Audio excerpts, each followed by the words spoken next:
first talked with you about the Grand Avenue Park project, you weren't assigned to it yet. You were one of our grand leaders that we had interviewed. And Marty did a little interview with you, and one of the things that you mentioned is that it would be really great if there were a way to memorialize the park proposal process and the process of creating the park in the park itself. And I was wondering if you had any thoughts about that, or if you see that perhaps happening. Yeah, we've still been talking about that. But I think that the public engagement was really key here, and the way that you really contributed to getting it more coverage and asking for conversations and opinions about it. There is a really big contingency fund right now in the park budget, depending on how things go with all of our infrastructure and everything else.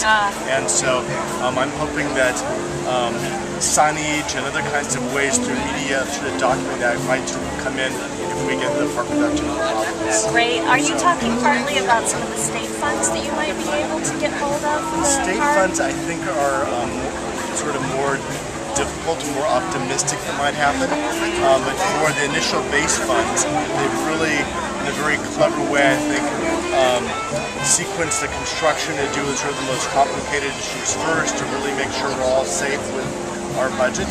And then as that goes really well, other amounts of money may free up to have other things happen in the park. Great. So I think that we need to tell that story. And you certainly did a lot of work on it, and we have too.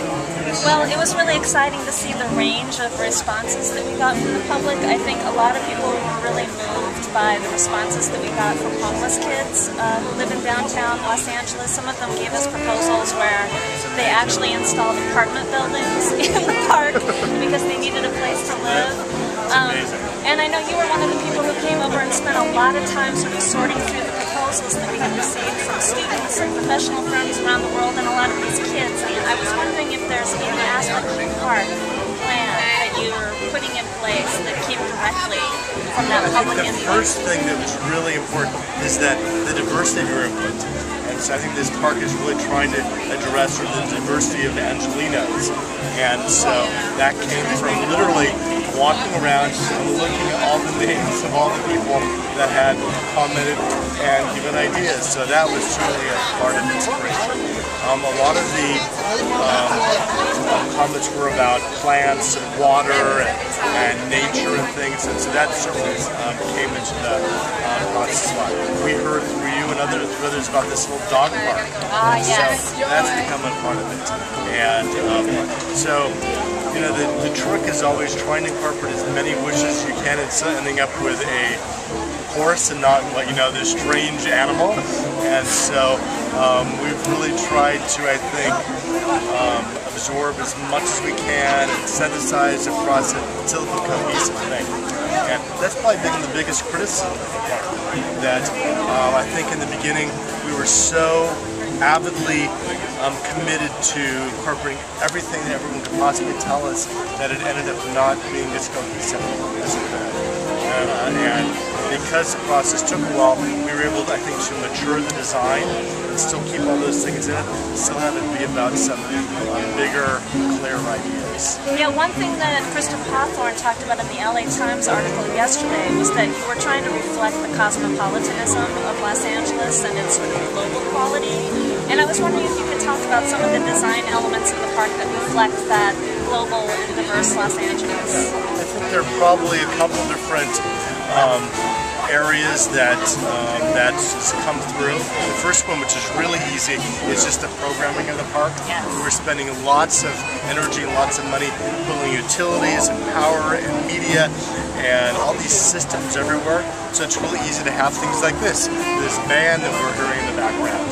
And so I think trying to make it a place for cultural celebrations is kind of number one of my points. Yes, when we did, we webcast the community workshops that took place here in the park, and we had a terrible time trying to tap into electricity and into an upload feed and a Wi-Fi feed. We had to sort of cut a deal with the mayor's office in order to get that done. So we definitely understand that was part of the issue. I heard that the music center might be in line to be in charge of programming in the park. I was wondering what you felt about that. I think that it's really would be fantastic. The reason being is that they have a lot of the infrastructure already established as far as, you know, the support facilities and the know-how and the PR, marketing, all those kinds of things.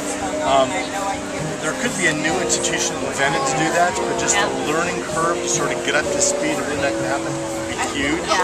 And I love all the new dance parties in the plaza. And so this kind of outreach of how to bring the community in the music center is fantastic.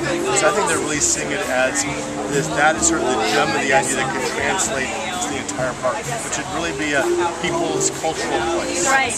Well, it seems a little ironic. We were sort of surprised when we saw that it was described as a 12-acre park now rather than a 16-acre park, and I suspected it might be because they were finally subtracting the Music Center Plaza from the square footage. That was part of it, and you know, it depends on how you do sort of gross and net square footage. I think the first square footage included like all the sidewalks and parks and sort of the sites around this building. And when we really got into honing down our budget with the contractors and really doing exact takeoffs on what area we're really affecting, what areas we aren't, and we realized it's only 12 acres, it's not 16 acres. Right. So now, have you guys come up with any sort of dream fantasy plans for if the Kennethon Hall administration, which was damaged in the Northridge earthquake, and also the Stanley Moss Courthouse was damaged in the earthquake, if either of those buildings should be removed, you'll have a much bigger footprint here. Yeah, we have, which is part of what you're saying, we have this whole book of ideas. Ideas that you contributed and ideas that we drew, and we have plans to show with one building gone or both buildings gone, how the park could expand. And I think our biggest concern is that if something like that happens, we don't have to rip up what we've already done. So this is really the first step. And great parks take 50 years or 100 years to happen. Exactly. It's Central Park, you know? And so this is this incredible first step, and the other talented designers and people for in the next 50 years will contribute and add to this. It'll be a fantastic place. I have one more question for you. Sure. If you could mention a park or two that really inspired you in the design of this park. You know, I think that there's no way anybody wouldn't say today that Millennium Park doesn't inspire everybody. But Millennium Park certainly does. There are a lot of smaller community parks sort of all over the country that we looked at a lot as far as how people really use them and that aren't sort of big tourist events, but just really part of people's culture. There are a lot of parks in Mexico that are really important because they're like the living rooms for people there, and that people come in the evenings and they promenade and they're really social places. And I think we really looked at those as models of how to make a great park in Los Angeles. So it's really kind of being open eyes and try to make this make sense. Well, we're just so thrilled that you were selected to take on this very difficult task, and we'll be really excited to watch what happens. We'll see her in 2 years. Yes. Okay. Thank you, Mark. Thanks, Mark.